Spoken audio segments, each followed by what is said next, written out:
শাক ভাজা, আলু উচ্ছে ভাজা, উচ্ছে আলু ভাজা। এই যে আর শাক ভাজাটা আমি বানিয়েছি, গাছের উচ্ছে আলু ভাজা, শাক ভাজা। আর এইটা চাটনিটাও আমার বানানো, এই টক কি বলে, টক ভেন্ডির।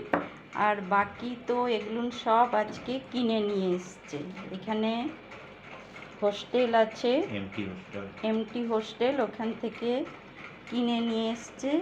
কেননা জিনিসপত্র গুছাচ্ছি, বাবাইয়ের কাছে যাব বলে প্যাকিং হচ্ছে, সেই জন্য রান্না আর করিনি।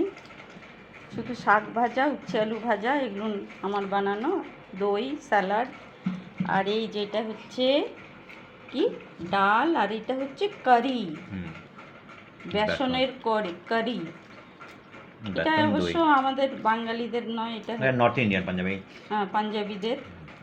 আর তার সাথে এই যে ঘান্টিয়া দিয়েছে, কতটা দিয়েছে, একটা মিলে অনেকটা, দুজনের হয়ে যাবে। আর হচ্ছে চিপস, আলুর চিপস,